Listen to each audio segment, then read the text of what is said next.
Monkey D. Dragon, personnage le plus mystérieux de l'œuvre, aux côtés de Vegapunk et Shanks, reste pour nous, la communauté, un véritable puzzle à reconstruire.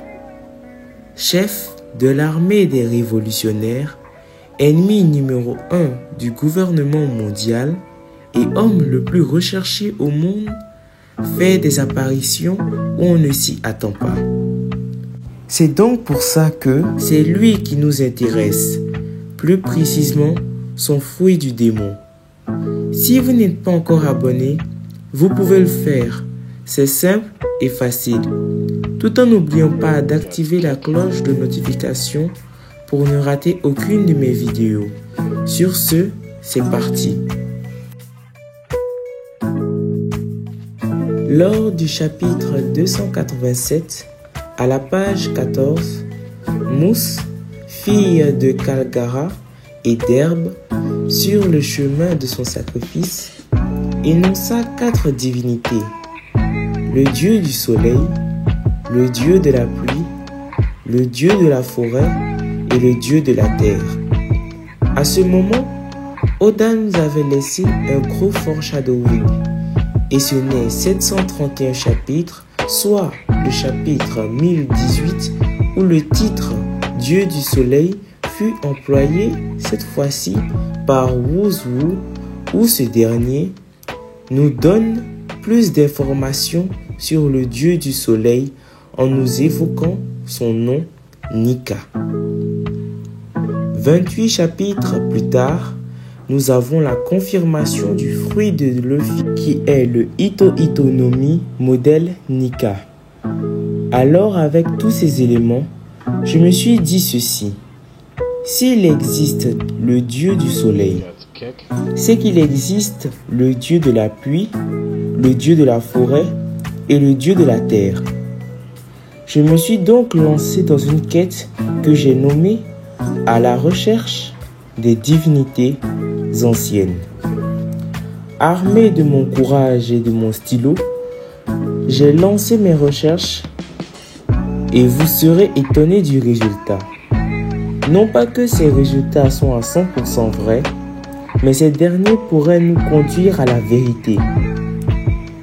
J'ai scindé ma vidéo en 4 parties, chaque partie pour un dieu. Et aujourd'hui, celui qui nous intéresse est le dieu de la pluie, du nom de Shu. Et cette divinité pourrait bien être liée à Monkey D. Dragon, faisant de lui l'hôte de Shu. Il y a plusieurs raisons qui me font penser cela. En faisant mes recherches, j'ai découvert beaucoup de choses mettant en relation Dragon et Shu. En premier lieu, on a une relation entre le nom Shu et la fonction des révolutionnaires.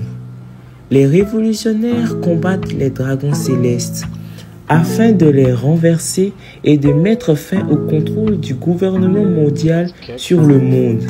Ils luttent pour montrer la fourberie du gouvernement et nous savons ce que le gouvernement mondial fait. Entre les esclaves et l'obtention de leur moindre désir, les dragons célestes sont une nuisance pour le monde. Or, Shu signifie se lever. Soulever, celui qui se lève, celui qui soulève. Comme par hasard, la même idéologie des révolutionnaires, soulever les populations et lever les populations contre les agissements du gouvernement mondial, donne un sens à leur relation. Donc, en somme, Shu et les révolutionnaires partagent un même but. Et au fur et à mesure que j'approfondissais mes recherches, je découvrais encore plus de liens entre les deux. Shu est la personnification de l'air. On nous le décrit comme étant le souffle vital, pouvant contrôler les phénomènes météorologiques. Or, lors de la première apparition de Monkey D. Dragon, on assiste à des phénomènes météorologiques comme par exemple la foudre qui s'est abattue sur Baggy lorsqu'il voulut exécuter le chapeau de paille. Et ensuite, on assista à une incroyable poussée d'air de couleur verte lorsque Smoker voulut capturer Luffy au chapeau de paille.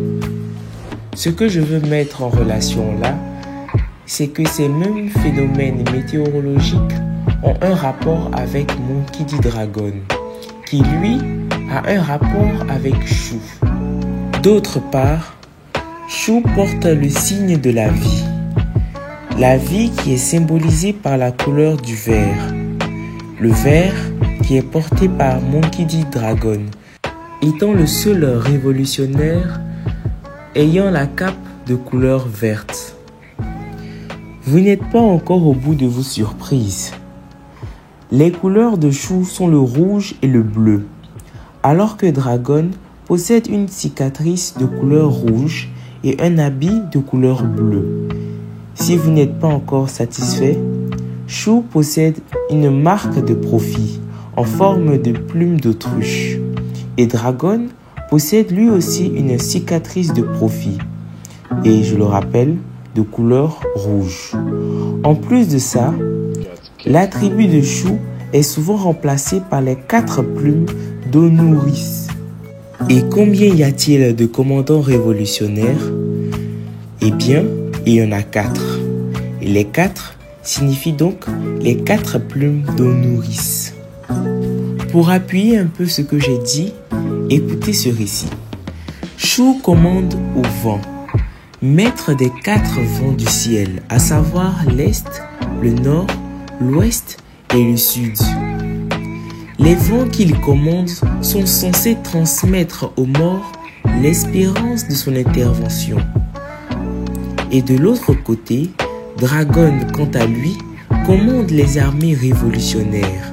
Il est le chef des 4 commandants révolutionnaires, à savoir Belobeti de l'Est, Karasu du Nord, Morley de l'Ouest et Linebang du Sud, qui sont censés défendre, libérer les pays, les royaumes, les villages gouvernés par le gouvernement mondial. Il y a beaucoup trop de liens entre les deux. Et le dernier argument, Shu entretient une relation familiale avec le dieu du soleil. Il est son fils. Or, ici, Dragon est le père de Luffy, qui lui possède le fruit de Nika, dieu du soleil. Hasard? Je ne pense pas. Alors, au bout de cette première partie, je crois avoir trouvé le fruit de Dragon, qui serait ni plus ni moins un Zoan mythologique si on veut suivre la logique d'Oda. Alors, son nom serait le Ito-Itonomi modèle Shun. Voici donc les résultats de ma première expédition. Vous aurez remarqué qu'il y a beaucoup trop d'indices laissés au hasard par Oda. J'ai réussi à mettre en relation les 2 personnages. Et j'espère que si mon travail t'a plu, tu vas t'abonner, liker et partager pour ne rater aucune de mes nouvelles vidéos. J'espère que vous serez nombreux pour la deuxième partie, qui, je l'espère, sera plus riche que la première partie. Sur ce, je vous dis au revoir et à la prochaine.